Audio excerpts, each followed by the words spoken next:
permettez-moi de réagir à la réadmission de la Guinée à l'OIF, parce que le moment est mal choisi. C'était vraiment inopportun. C'est au moment où il y a la disparition forcée de Fonike Mangue et de Bill Loba, deux activistes de la société civile, arrêtés par la gendarmerie et les forces spéciales, et qui sont aujourd'hui portés disparus dès lors que les autorités ont dit ne pas savoir qui les a arrêtés, où ils sont.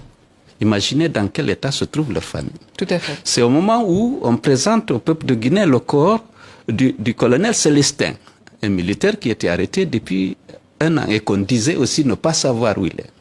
Et c'est au moment où les radios sont fermées. C'est au moment où les médias sont fermés, les libertés publiques sont malmenées, les droits humains sont violés de manière flagrante. Il y a plus de 58 jeunes qui ont été abattus parce qu'ils tentaient de manifester, parfois contre le délestage, parfois contre le coût de la vie. C'est en ce moment que l'OIF a choisi pour accepter la Guinée.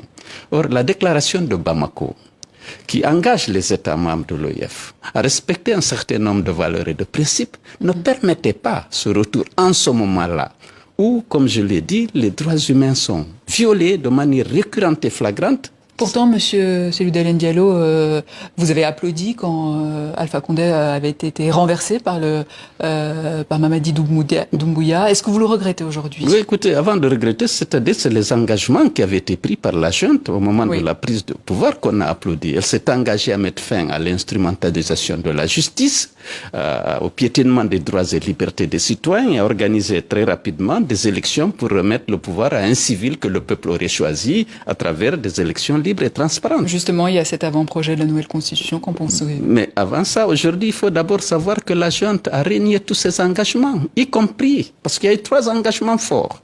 Elle s'était engagée à protéger les libertés publiques et les droits humains. Elle s'était engagée à organiser avec diligence le retour à l'ordre constitutionnel par des élections transparentes et inclusives. Elle s'était engagée à ce que les membres de la transition, les responsables de la transition ne participent pas à ces élections. Ça a suscité une certaine confiance et un soutien de toute la population guinéenne. Or, tous ces engagements sont trahis aujourd'hui. Mamadi Doumbouya ne s'est pas porté candidat pour le moment. Pour le moment, mais écoute, tous ces porte-paroles, tous les membres du gouvernement, aujourd'hui, il y a une promotion et une justification de sa candidature et vous allez apprendre dans quelques jours qu'il est candidat. Et donc, s'il aura trahi son serment... C'est un procès d'intention donc que vous lui faites là? Pardon? C'est un procès d'intention, non? Mais vous avez écouté les membres du gouvernement à toutes les campagnes qui sont organisées aujourd'hui dans le pays pour justifier sa candidature et pour promouvoir sa candidature, alors qu'il a prêté serment de ne pas le faire. À plusieurs reprises, il s'est engagé et sur le plan moral, s'il le faisait, ce serait vraiment quelque chose d'extrêmement grave, quelqu'un qui prétend diriger le pays, qui ne respecte pas sa parole. Sur le plan moral, ce n'est pas bon. Et sur le plan juridique, il a préparé une charte de la transition, dans laquelle il a mis en bonne place l'interdiction faite aux membres, aux responsables de la transition. Oui, l'article 46. L'article Comme 46. Vous êtes en exil, M. Cellou Dalein Diallo, depuis 2 ans, vous n'avez pas participé à la rédaction de ce texte. Le président du CNT a affirmé sur notre plateau ici que toutes les formations politiques ont envoyé leur contribution écrite. C'est votre cas?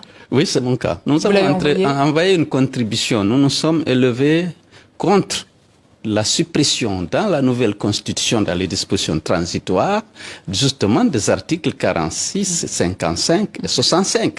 Parce que c'est ces articles qui interdisent la participation des responsables de la transition aux élections. Donc, à cet égard, c'est vrai, mais écoutez, personne n'a tenu compte d'aucune contribution. La charte avait été rédigée sans la participation des populations, mais on a pris acte puisque la charte reprenait, protégeait bien les libertés publiques et les droits humains et s'engageait à faire respecter par les autorités l'ensemble des engagements internationaux de la Guinée. Alors, le 25 septembre dernier, vous avez appelé dans une vidéo vos compatriotes à l'union sacrée contre justement l'éventuelle candidature du général Mamadi Doumbouya. Donc vous appelez à manifester alors que vous êtes en exil, hors sol donc? Hors sol? Oui. Oui, bien sûr, je suis pour le moment à l'étranger, mais je vais rentrer, soyez assurés que je vais rentrer. Je prépare mon retour et Pourquoi? je viendrai. Écoutez, je ne vais pas vous donner la date pour l'instant, le moment venu, je vous donnerai la plus grande de l'information. Ceci dit, alors, pourquoi je suis contre la candidature? C'est une question d'abord morale.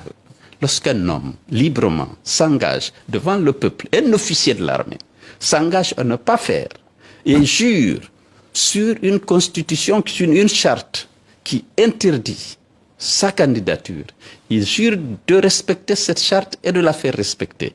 C'est une question d'abord morale, mais il y a une question juridique, parce qu'il viole la charte. Ensuite, il viole la charte africaine de la démocratie, des élections et de la gouvernance qui stipule que les auteurs de coups d'État constitutionnels qui changent, qui prennent le pouvoir en dehors des procédures constitutionnelles, ne doivent pas participer aux élections pour le retour à l'ordre constitutionnel. Alors, il y a quelques jours, vous avez rendu visite à votre ami Sidya Touré, président de l'UFR, lui aussi en exil. Qu'est-ce qu'il en est ressorti de ces échanges? Nous avions constaté qu'on avait une convergence de vues sur l'ensemble des problèmes, que ce soit la non-candidature de M. Doumbouya, que ce soit le retour diligent à l'ordre constitutionnel, que ce soit le respect des droits humains et des libertés fondamentales, la libération de Fonike Mangué de Bilo Diallo, et que aujourd'hui on a vu le général Koulibaly Sadiba, le colonel Célestin, le médecin Dr Diabaté sont morts dans des conditions non élucidées. Nous demandons que des enquêtes soient menées et qu'on dise au peuple dans quelles circonstances ces citoyens guinéens sont décédés. Donc vous êtes prêt à faire alliance avec Sidya Touré, éventuellement, contre Mamadi Doumbouya, s'il se présentait? Bien sûr, c'est ce qu'on a dit. On est tous d'accord, nous, au niveau des forces vives. Et dans mes entretiens avec Sidya, on était d'accord pour exiger la libération de Fonike Mangué et de Bilo, pour exiger que des enquêtes soient diligentées pour expliquer aux Guinéens dans quelles circonstances le général Sadiba Koulibaly est décédé et dans quelles circonstances également le colonel Célestin et le docteur Diabaté sont décédés. Monsieur Cellou Dalein Diallo, on rappelle que vous êtes accusé dans votre pays d'avoir bradé l'avion Air Guinée et de vous être enrichi lorsque vous étiez ministre des Transports sous Lansana Conté. L'homme d'affaires et politique Eladj Mamadou Sylla, qui avait racheté la compagnie Air Guinée à l'époque, vous a plusieurs fois défendu dans cette accusation. N'est-ce pas suffisant pour vous aider à affronter la justice, à retourner dans votre pays, en finir avec cette vieille affaire qui traîne? Écoutez, tout le monde sait que dans cette affaire, je n'ai joué aucun rôle et que je n'ai aucune responsabilité. Donc il est temps de rentrer. Non, ce n'est pas le motif, ce n'est pas la peur de la justice qui manque de rentrer. Je ne fais pas confiance à la justice, c'est évident, c'est un problème, mais je suis en train de préparer mon retour et il aura nécessairement lieu.